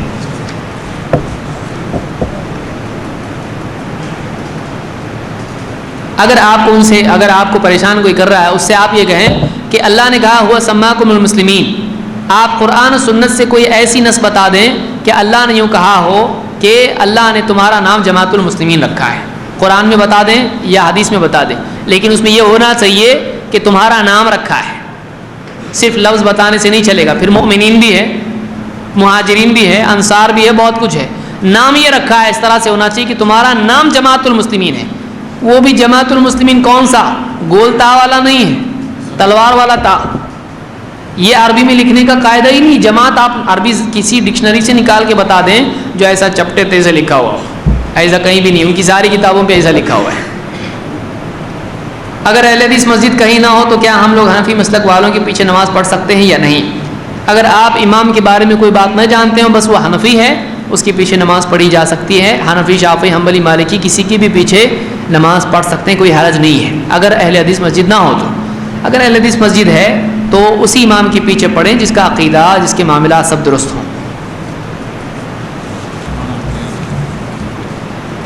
سوال ہے کہ آج کے دور میں غیر مسلمانوں کو اسلام کی دعوت کس طرح دینا چاہیے کہ ان کے دھرم کو برا نہ لگے اور اسلام ان تک پہنچ جائے؟ دیکھیے, ان کو کیا برا لگے گا اور نہیں لگے گا آپ اس کے بارے میں طے نہیں کر سکتے ہیں. البتہ آپ اپنے اسلام کی بات, قرآن و سنت کی بات اچھے طریقے سے پیش کریں. اس کے بعد کسی کو برا لگتا ہے تو وہ اس کا پرابلم ہے. ہاں, آپ اچھے اخلاق کے ساتھ, نرمی کے ساتھ, دلیل کے ساتھ قرآن و سنت کی بات اس کے سامنے پیش کریں. قرآن آپ کے لیے بہترین اس میں مواد فراہم کرتا ہے. اللہ کے رسول صلی اللہ علیہ وسلم نے قرآن ہی کے ذریعے سے لوگوں کو مسلمان بنایا. آپ نے بائبل پڑھ کے, گیتا پڑھ کے, رامائن, مہابھارت اور یہ وہ پڑھ کے نہیں آپ نے لوگوں کو مسلمان بنایا. آپ نے قرآن کے ذریعے سے ان کو دعوت دی, اور یہ سارے مسلمانوں کے لیے ہے. وَلَا تُطِعِ الْكَافِرِينَ وَجَاهِدْهُمْ بِهِ جِهَادًا كَبِيرًا. اللہ نے خود کہا کہ آپ انکار کرنے والوں کی بات مت مانیے, بلکہ آپ ان سے جہاد کیجیے, بڑا جہاد اس قرآن کے ذریعے سے, قرآن کے ذریعے سے ان کو دعوت دیجیے. سوال ہے, بہت سارے لوگ ہمیشہ ہم سے پوچھتے ہیں کہ محمد صلی اللہ علیہ وسلم کو علم غیب تھا یا نہیں. اب ہم لوگوں کو کیسے سمجھا سکتے ہیں کہ آپ صلی اللہ علیہ وسلم کو علم غیب نہیں تھا, کیونکہ یہ مسئلہ بہت پیش آتا ہے. ہم کو کچھ دلیلیں دکھائیے تاکہ ہم لوگوں کو بتا سکیں. دیکھیے, قُلْ لَا يَعْلَمُ مَنْ فِي السَّمَاوَاتِ وَالْأَرْضِ الْغَيْبَ إِلَّا اللَّهُ. قرآن میں اللہ نے فرمایا کہ اے نبی آپ کہہ دیجئے کہ آسمانوں میں اور زمین میں جو کچھ ہیں یہ غیب نہیں جانتے ہیں سوائے اللہ کے. اللہ کے سوا کوئی غیب نہیں جانتا ہے. یہ آیت قرآن کی ہے. اسی طرح سے اللہ کے نبی صلی اللہ علیہ وسلم کی بہت ساری حدیثیں ہیں جس میں آپ سے پوچھا گیا کہ سب سے بہتر جگہ کون سی ہے. آپ نے کہا میں نہیں جانتا جب تک کہ جبریل سے نہ پوچھ لوں. لا ادری حتی اسأل جبریل, میں نہیں جانتا جب تک کہ میں جبریل سے نہ پوچھ لوں. تو ایسے کئی واقعات ہیں جن سے معلوم ہوتا ہے کہ آپ کو نہیں معلوم تھا. آپ نے یہاں برمنا کہا کہ میں نہیں جانتا جب تک کہ جبریل سے نہ پوچھوں. تو ایسی بہت ساری حدیثیں. آپ کے گھر میں کتے کا چھوٹا بچہ آ گیا تھا, کسی کو معلوم نہیں تھا, پلنگ کے نیچے تھا, تو آپ صلی اللہ علیہ وسلم کے گھر جبریل نہیں آ رہے ہیں, اندر داخل نہیں ہو رہے ہیں. آپ نے پوچھا کیوں نہیں آیا, تو کہا آپ کے گھر میں دیکھیے کتے کا چھوٹا سا بچہ ہے. آپ نے نیچے دیکھا تو تھا, اور آپ نے اس کو باہر نکالا اور پانی چھڑکا. تو اگر تھا تو آپ کو کیوں نہیں معلوم؟ ایسی کئی مثالیں ہیں. تو اس پہ مستقل میں درس بھی دے چکا ہوں. کوئی چاہے تو islamiclectures.net سے وہ ڈاؤن لوڈ کر سکتا ہے. اس پہ پوری دلیلیں, تقریباً 10-15 دلیلیں اس میں ہیں.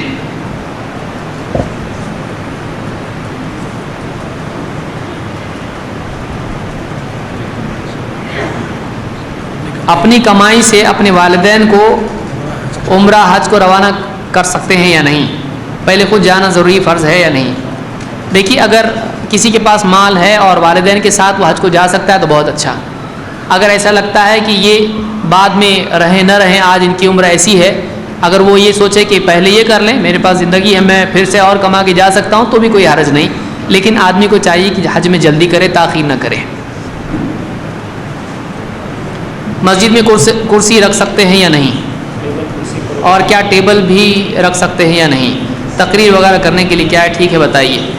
دیکھیے, صحیح مسلم میں ایک حدیث ہے, ایک صحابی آیا, اللہ کے نبی صلی اللہ علیہ وسلم ممبر پر تھے, آپ خطبہ دے رہے تھے, اور آپ صلی اللہ علیہ وسلم سے ان صحابی نے آپ کے خطبے کے بیچ میں ہی کہا کہ آپ مجھ کو, میں دور سے آیا ہوں, آپ مجھ کو دین سکھائیے. اللہ کے نبی صلی اللہ علیہ وسلم ممبر سے اترے خطبہ چھوڑ کے, اور آپ کے لیے کرسی لائی گئی, اور آپ کرسی پر بیٹھے, اور کرسی پر بیٹھ کر آپ نے ان کو دین سکھایا. اس سے معلوم ہوتا ہے کہ کرسی پہ بیٹھ کے بھی دین کی بات کی جا سکتی ہے, اور یہ مسجد ہی کا واقعہ ہے. ٹیبل جہاں تک ہے, ٹیبل کی دلیل تو نہیں ہے, لیکن یہ حاجت کے بقدر ہے. اگر کوئی چیزیں رکھنی ضروری ہیں, نوٹس ہیں, سوالات ہیں, مائک وغیرہ ہے, یا پانی وغیرہ کا انتظام ہے, تو یہ حاجت میں آتا ہے, عبادت میں نہیں. ٹیبل رکھنے پر 10 نیکیاں ملیں گی یا 20 نیکیاں ملیں گی، کوئی بھی نہیں بولتا اس طرح سے. ٹیبل ایک ضرورت ہے، جیسے پنکھا ضرورت ہے. آپ پنکھے کا بھی سوال پوچھ سکتے تھے، لیکن چونکہ پنکھا اگر نہیں ہو تو آنا بڑا مشکل ہے مسجد میں، تو پنکھا بھی سوال ہو سکتا ہے، ٹیوب لائٹ بھی ہو سکتا ہے سوال، وائرنگ بھی ہو سکتا ہے، لائٹ کا میٹر بھی ہو سکتا ہے، بہت کچھ ہو سکتا ہے، گھڑی بھی ہو سکتی ہے. تو اگر کوئی چیز ایسی ہے، اور گھر میں بھی ہو سکتا ہے سوال پھر کہ مسجد ہی کے لیے خاص نہیں ہوگا، پھر گھر میں بھی، اس زمانے میں گھر میں تھا کہ پنکھا. تو یہ دنیاوی چیزیں ہیں، تو اگر حاجت اس کی ہے تو اس کا استعمال کیا جا سکتا ہے. اگر حاجت نہیں ہے تو کوئی ضرورت نہیں. ٹیبل ثواب کی نیت سے کسی نے لا کے رکھا ہے کہ ٹیبل رکھنا دینی ثواب کا ذریعہ ہے، نہیں، بلکہ اس پر کچھ چیزیں رکھنے کے لیے اگر ٹیبل کی ضرورت ہے تو چاہے اسکول ہو یا مسجد ہو یا کوئی بھی جگہ ہو، اس کو استعمال کیا جا سکتا ہے. اللہ کے نبی صلی اللہ علیہ وسلم فرماتے ہیں احرص علی ما ينفعک، ایسی چیز کی تمنا کر، حرص کر جس سے تجھ کو فائدہ ہو. تو فائدے کی کوئی چیز ہو تو اس کو اختیار کیا جا سکتا ہے دنیوی چیزوں میں سے. حج کے لیے سواری کرتے ہیں، پلین سے کرتے ہیں، پلین سے جا سکتے ہیں، یہ دنیوی چیز ہے، سواری ہے، وسائل میں سے وسائل کوئی بھی استعمال کر سکتے ہیں، مائک بھی پوچھ سکتا ہے کوئی آدمی. تو یہ ساری چیزیں وسائل ہیں، یہ دین نہیں ہے، یہ دین نہیں ہے. ہماری ضرورت کی چیزیں ہیں، تو کوئی ضرورت کی چیز چاہے مسجد میں ہو، مسجد کے باہر ہو، حج میں ہو، رمضان میں ہو، کبھی بھی استعمال کر سکتے ہیں، بشرطے کہ اسلام میں اس کی حرمت کی کوئی دلیل نہ ہو. کیا لڑکیوں کو دنیاوی پڑھائی کے لیے کالجوں اسکولوں میں بھیجنا جائز ہے، جبکہ یہ پتہ ہے کہ وہاں بے حیائی عام ہے؟ دیکھیے، اگر ایسا ماحول کسی کالج میں ہے کہ یقیناً بچیوں کے بگڑنے کا امکان ہے تو نہیں بھیجنا چاہیے. لیکن اگر ایسا ماحول ہے کہ جہاں پر بچ بچا کے پڑھائی ہو سکتی ہے تو گنجائش ہے. اس سے بہتر یہ ہے کہ بچیوں کو گھروں میں یا قریب کی کوئی انجمن میں دینی تعلیم ایسی ہو کہ وہ دین کے مسائل سیکھ لیں، گھر گرہستی کے بارے میں دین کے جو احکام ہیں ان کو سیکھ لیں. اگر زیادہ کوئی پڑھاتا ہے اور بچی اپنی حفاظت کر کے پڑھتی ہے تو اس میں کوئی حرج نہیں ہے. لیکن یہ مطلب معاملہ بہت ہی خطرناک بھی ہو سکتا ہے، بہت ہی احتیاط سے کرنا چاہیے. کیا حکومت سے اپنے مطالبات منوانے کے لیے بھوک ہڑتال جائز ہے؟ اسلامی حکم کیا ہے؟ بھوک ہڑتال صحیح نہیں ہے، جائز نہیں ہے. اس لیے کہ دیکھیے، اللہ کے رسول صلی اللہ علیہ وسلم نے ایک صحابی کو دیکھا دھوپ میں کھڑے ہیں، یا ایک صحابی کو دیکھا کہ انہوں نے روزہ رکھا ہے اور دھوپ میں کھڑے ہیں، اور یعنی چھاؤں میں نہیں آئیں گے، نظر کی تھی. آپ نے کہا ان سے کہیے کہ اپنا روزہ جاری رکھیں لیکن چھاؤں میں ہو جائیں. اسی طرح سے آپ کو معلوم ہوا کہ آپ کے صحابی عبداللہ بن عمرو بن عاص رضی اللہ تعالیٰ عنہ، انہوں نے یہ عہد کیا کہ میں روزانہ رات میں تہجد پڑھوں گا اور دن میں روزہ رکھوں گا. جب آپ کو معلوم ہوا تو آپ ان کے گھر گئے اور آپ نے کہا کہ تم اگر ایسا کرو گے، ایسا مت کرو، اگر تم ایسا کرو گے تو تمہارا جسم لاغر ہو جائے گا، تمہاری آنکھیں اندر چلی جائیں گی. یعنی آپ نے ان کو ڈرایا اس سے کہ تمہاری صحت پر اثر پڑے گا، ایسا مت کرو. معلوم ہوا کہ عبادت سے جب ایسا نہیں کر سکتے ہیں جس سے اتنا ڈینجر نقصان انسان کو ہو سکتا ہے، تو آدمی کسی اور وجہ سے انڈیفینٹ بھوک ہڑتال نہیں کر سکتا ہے، یہ صحیح نہیں اس کے لیے. اسی طرح سے 100 میں مثال آپ صلی اللہ علیہ وسلم رکھتے تھے، ایک کے بعد ایک 2 لگاتار روزے. صحابہ نے جب یہ کیا تو آپ نے ان کو منع کیا، آپ نے پسند نہیں کیا کہ صحابہ اس طرح کا روزہ رکھیں. جب یہ چیز عبادتی امور میں نہیں چل سکتی ہے تو 2 دن سے زیادہ اس طرح کا بھوک ہڑتال والا روزہ جو یعنی مسلسل آدمی رکھے، یہ صحیح نہیں ہے، مناسب نہیں ہے. دوسری بات، اس میں دوسری قوموں کی مشابہت بھی ہے جس سے ہم کو بچنا چاہیے. اس میں تو پیتا ہے نا بیچ میں، کھاتا نہیں، پیتا تو نہیں. اگر وہ یعنی اس طرح سے کرتا ہے، بھوک ہڑتال کرتا ہے، تو پھر اس کو اگر پیتا ہے تو بھوک ہڑتال بولنا بھی غلط ہے اس کو، کیونکہ پی رہا ہے، وہ شربت پی رہا ہے، جوس پی رہا ہے. لیکن اس طرح سے کرنا مناسب نہیں. اس لیے میں دوسری وجہ بتائی کہ اس میں دوسری قوموں کی مشابہت ہے. اگر آدمی دوسرا نکاح کرنا چاہے تو اس کو پہلے بیوی کو بتانا چاہیے یا نہیں؟ بالکل بتانا چاہیے. اس کی اجازت کے بغیر اگر کرتا ہے تو دونوں نکاح اس کے لیے مصیبت بن جائیں گے. اگر اس کو واقعی جینا ہے اور دوسرا نکاح وہ مصیبت کے لیے نہیں بلکہ خوشی کے لیے کر رہا ہے، تو اس کو چاہیے کہ پہلی بیوی کو بتائے اور اس سے پوچھ کر اجازت مشورہ لے کر کرے. آپ بتائیے، آپ کا بیٹا اگر بالغ ہے، جوان ہے، آپ سے پوچھے بغیر گھر پہ آ جائے کسی کو لے کے، میں شادی کر کے آیا ہوں کیونکہ شریعت میں آپ میرے ولی ہو، ایسا تو نہیں، لڑکی کا ولی راضی ہے اور میں راضی ہوں، مسئلہ ختم. آپ پسند کریں گے اس بات کو. آپ بولیں گے گھر میں کسی کو نہ باپ کو بتایا، نہ ماں کو، نہ چاچا کو، نہ نانا کو، شادی کر کے آ گئے، شرم نہیں آتی. اب بتائیے آدمی ایسے نکاح کر کے چلا جائے، بلکہ بعض لوگ نکاح کر کے بتاتے نہیں گھر میں بیوی کو، پھر کوئی رشتہ دار آتا معلوم پڑا تم کو کیا ہوا آپ کی شوہر نے دوسرا نکاح کیا، اس کے بعد جو گھر میدان جنگ بن جاتا ہے، سارا محلہ دنگ رہ جاتا ہے اور عورت کا بھروسہ ٹوٹ جاتا ہے۔ تو کہیں بھی آدمی جائے گا، کہاں جا رہے، آفس جائے، باہر دوستوں سے جائے، ڈاکٹر کے پاس جائے، کہاں گئے تھے، کیوں دیر سے آئے، سارا معاملہ شروع، پھر یہ اس کے گھر پہ جا رہی، وہ اس کے گھر پہ جا رہی، سارا معاملہ چوپٹ۔ تو پھر یہ کہاں ملتا ہے، نہ پہلے گھر پہ نہ دوسرے گھر پہ، یہ کہاں ملتا ہے، دوستوں کے ساتھ ہوٹل میں سر پکڑے بیٹھا رہتا، ہر ایک سے گلا شکوہ بیان کرتا ہے۔ تو جو آدمی واقعی خوشی کے لیے، جس آدمی کو جنت میں جانا ہے، وہ دوسرا نکاح اس طرح سے کر سکتا ہے کہ ایک آدمی اتنا پریشان ہو جائے کہ سارے گناہ دنیا میں معاف، تو آدمی بغیر پوچھے نکاح کرے، لیکن نہیں کرنا چاہیے، ایسا نہیں کرنا چاہیے، اس لیے کہ عورت کا بھروسہ، ہمارا سماج اتنا مضبوط ابھی نہیں بنا ہے، اور اکثر اوقات دوسرا نکاح بہت کمزور ہوتا ہے۔ کیا ہوتا ہے، آدمی کر تو لیتا ہے جوش میں آ کے، سنت ہے، اللہ کے رسول نے اتنے کیے، قرآن میں بھی ہے، سارے فضائل جب سمجھ میں آ جاتے ہیں نکاح کر لیتا ہے چھپ چھپا کے، بیوی تو ویسے بھی راضی نہیں ہوگی۔ اب اس کے بعد میں جب گھر کے مسائل آتے ہیں، ساری بیوی کے گھر والے جمع ہو جاتے ہیں، اس کو سب تکلیفیں ہونے لگتی ہیں، سارے رشتہ داریں، سلام کلام مشکل ہو جاتا ہے، پھر کیا کرتا ہے، اس کو بولتا ہے خلا لے لو، کیونکہ پہلی بیوی کو کبھی نہیں چھوڑتا ہے آدمی، یاد رکھیے، دوسری بیوی کو چھوڑ دیتا ہے، پھر سارے گاؤں میں مذاق بن جاتا ہے، بولتے دیکھو تمہارے اہل حدیث ایسے اپنی خواہش کے لیے نکاح کیا پھر چھوڑ دیا۔ ہمارے بہت سے بھائی ٹوپی کے مسئلے کو اہم نہیں سمجھتے، یہ کہاں تک ٹھیک ہے، قرآن اور حدیث کی روشنی میں جواب دیں۔ دیکھیے ٹوپی نہ حرام ہے نہ فرض ہے، اس کو جو چیز جہاں ہے وہیں اس کو رکھنا چاہیے۔ ایک آدمی کو چاہیے کہ سر ڈھانپے، چاہے امامہ ہو یا ٹوپی ہو، صحابہ سے اور سلف سے ٹوپی ثابت ہے اور امامہ بھی ثابت ہے، تو جو آدمی امامہ پہنے، جو ٹوپی پہنے، دونوں درست ہے، خاص طور سے عبادت کے لیے اکمل لباس میں آدمی نماز پڑھے۔ حدیث میں بھی آیا ہے کہ فإن اللہ احق ان تزین لہ، اللہ زیادہ حقدار ہے کہ اس کے لیے زینت اختیار کی جائے، تو ٹوپی پہننا چاہیے یا امامہ باندھنا چاہیے۔ کھلے سر اگر آدمی نماز پڑھتا ہے تو نماز ہو جاتی ہے، لیکن بہتر یہ کہ آدمی کا سر نماز اور نماز کے علاوہ ڈھانپ کے رہے۔ لیکن کوئی آدمی اگر یہ اس کو لازم سمجھتا ہے، اس پر لڑتا ہے اور زبردستی لوگوں کو ٹوپیاں پہناتا ہے، تو یہ بھی درست نہیں ہے۔ یہ ایسے آدمی کو چاہیے کہ لوگوں کو داڑیاں بھی لگوا دیں۔ آپ بتائیے کوئی آدمی مسجد میں آتا ہے اور داڑھی کے بغیر ہو تو کیا کریں گے، اس کو داڑھی لگائیں گے، مسجد میں داڑیاں لٹکائیں گے، حالانکہ داڑھی کا حکم ہے۔ تو یہ بہت ساری چیزیں ہمارے سماج میں اس طرح سے ہو گئی ہیں۔ بہت سارے لوگ پتلون اور پاجامے نہیں دیکھتے ہیں لیکن ٹوپیاں دیکھتے ہیں، تو اوپر دیکھنے کی بجائے پہلے نیچے دیکھنا چاہیے۔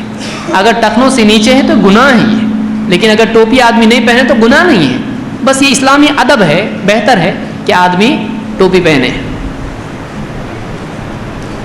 والدین کے کہنے پر طلاق دینا کیسا ہے اور غیر مسلم عدالت کے ذریعے طلاق واقع ہوگی یا نہیں؟ والدین کے کہنے پر طلاق دینا مناسب اس وقت ہے جب واقعی والدین قرآن و سنت کا گہرا علم رکھتے ہوں اور اولاد کی خیر خواہی کے اعتبار سے واقعی صحیح ہوں اور اس کو صحیح رائے دے سکتے ہیں، جیسے حضرت عمر رضی اللہ تعالیٰ نے اپنے بیٹے سے کہا تھا۔ تو اگر ایسا کوئی ہے، یا ابراہیم علیہ السلام نے اپنے بیٹے سے کہا تھا، اگر ایسا معاملہ ہے، اتنی بصیرت والے والدین ہیں تو ٹھیک ہے، لیکن اگر کسی دن ناراض ہوتی ہیں، غصے میں کہہ دیا طلاق دے دو، تو یہ مناسب نہیں ہے۔ ان کو منانا چاہیے، سمجھانا چاہیے۔ بہت سارے لوگ کہیں گے نہیں والدین کی ماننا چاہیے، اگر والدین کہے پوری جائیداد میرے نام پہ کر دے تیری، سب کچھ کرے گا، آدمی نہیں کرتا ہے۔ تو ایسا نہیں ہے، ہر ایک کا حق ہے، والدین کا حق ہے، بیوی بچوں کا حق ہے، سب کا حق ہے، ہر ایک کو اس کا حق دینا چاہیے۔ غیر مسلم عدالت میں طلاق واقع ہوگی یا نہیں، جب تک کہ آدمی خود طلاق نہیں دیتا ہے اس کو عدالت میں جانے کی ضرورت نہیں ہے۔ اگر وہ کاغذ پر لکھ کر دے دیتا ہے یا آدمی خود سے زبان سے طلاق دیتا ہے تو طلاق واقع ہو جاتی، چاہے وہ کہیں جائے یا نہ جائے۔ اگر کوئی انسان حرام مال پر پلا بڑا ہو تو توبہ کے لیے بغیر توبہ کیے بغیر اللہ کی عبادت کرے تو کیا اس کی عبادت قبول ہو سکتی ہے یا نہیں؟ دیکھیے، اگر کوئی آدمی بچپن سے اگر والدین کی کمائی حرام ہو اور وہی کھاتے ہوئے وہ پلا بڑا ہو تو اس میں اس کا کوئی گناہ نہیں ہے، اس لیے کہ اس پر شریعت اس وقت میں نہیں تھی، وہ مکلف نہیں تھا، والدین گناہ گار ہوں گے۔ لیکن اگر خود اس نے ماضی میں حرام کھایا ہو جانتے بوجھتے تو وہ گناہ گار ہے، توبہ کرے، اور توبہ کرے گا تو اللہ اس کی عبادت بھی قبول کرے گا۔ جہاں تک کہ قبولیت کا معاملہ ہے، حرام کھانے والے کے بارے میں عبادت کا ذکر نہیں ہے، دعاؤں کا ذکر ہے کہ اس کی دعا قبول نہیں ہوتی ہے۔ یہ نہیں کہ کوئی آدمی اگر حرام کما رہا ہے اور نکل نہیں پا رہا ہے تو عبادت بھی چھوڑ دے کہ ویسے بھی قبول نہیں ہوتی تو کیوں کمائے، کیوں عبادت کرے۔ اس کو چاہیے کہ وہ اللہ سے توبہ کرے اور راستہ اپنے لیے تلاش کرے حلال کا۔ سوال ہے کہ اگر صحیح عقیدہ والی لڑکی کسی مشرک گھر میں بیاہ دی جائے اور وہ اصلاح نہیں کر پاتی تو کیا وہ شوہر کو چھوڑ سکتی ہے یا نہیں؟ دیکھیے، اگر کسی کا نکاح ہو چکا ہے اور اس کو لگتا ہے، اس خاتون کو، اس بچی کو اگر لگتا ہے کہ اصلاح ہو سکتی ہے تو اصلاح کرے، اگر امید ہے تو اصلاح کی کوشش کرے، اگر بالکل ہی اس کو موقع نہیں ہے اور اصلاح نہیں ہو سکتی ایسا لگتا ہے اور اس کا جینا حرام ہو چکا ہو تو ایسی صورت میں والدین کے سامنے بات رکھے، والدین اس میں بہتر فیصلہ لے سکتے ہیں، علماء سے اس میں مشورہ کیا جائے، ہر کیس الگ ہوتا ہے تو اس میں علل اطلاق کوئی بات نہیں کہی جا سکتی ہے۔ اس بچی کو چاہیے کہ وہ اپنے والدین سے اور رشتہ داروں سے اور علم والوں سے مشورہ کرے اپنے معاملے میں، پورے معاملات بتا کر۔ آتش بازی پٹاخے کی تجارت جائز ہے یا نہیں؟ مدلل جواب دے کر عند اللہ ماجور ہوں۔ دیکھیے، اللہ تعالیٰ نے قرآن کریم میں کہا کہ ولا تبذر تبذیرا ان المبذرین کانوا اخوان الشیاطین، کہ فضول خرچی مت کر، اس لیے کہ فضول خرچی کرنے والے شیطان کے بھائی ہیں، تو اس اعتبار سے فضول خرچی جائز نہیں ہے۔ دوسری بات یہ کہ مسلمان وہ ہے کہ جس کی زبان اور ہاتھ سے دوسرے مسلمان محفوظ ہوں۔ آتش بازی سے آپ جانتے ہیں ہر سال جو بھی معاملات ہوتے ہیں، گھر جل گیا، فلاں کی آنکھ چلی گئی، فلاں کو پرابلم ہو گیا، تو اس طرح کے معاملات سب ہوتے ہیں، تو آتش بازی سے نقصانات ہیں، اس لیے بھی جائز نہیں ہے۔ اس میں آپ دیکھیے، یعنی کنکری انگلی سے یوں مارنے کو آپ صلی اللہ علیہ وسلم نے منع کیا کہ اس سے آنکھ پھوٹ سکتی ہے۔ یہ بالکل آگ والی چیز کہیں بھی جا رہی ہے، کوئی بھروسہ نہیں اس کا، پٹاخے پھٹ رہے ہیں کہیں بھی، کسی کو بھی کچھ بھی ہو سکتا ہے، یہ کیسے جائز ہو سکتا ہے؟ من باب اولا جائز نہیں ہے۔ مزید اس سے پولوشن جو ہوتا ہے وہ ایک الگ بلا ہے، اس سے بھی نقصان ہوتا ہے، اور اس میں مشابہت تو دوسری قوموں کی اس اعتبار سے بھی غلط ہے۔ دو جملے میں جواب دیجیے۔ ناف پر ہاتھ باندھنے کی روایت صحیح ہے یا سینے پر ہاتھ باندھنے کی روایت صحیح ہے؟ کیا فرق ہے؟ صحیح قرآن و حدیث سے بتائیے۔ ناف کے نیچے ہاتھ باندھنے کی جتنی بھی روایتیں سب ضعیف ہیں، اور سینے پر باندھنے کی کئی روایت ہیں جو تعدد طرق کی بنیاد پر حسن لغیرہ یا حسن کا درجہ پاتی ہیں اور قابل قبول ہیں۔ جزاک اللہ خیر الجزاء۔ معزز حاضرین، سوالات تو بہت تھے اور جواب اس سے بھی تفصیل کے ساتھ دیا جا سکتا تھا، لیکن وقت کی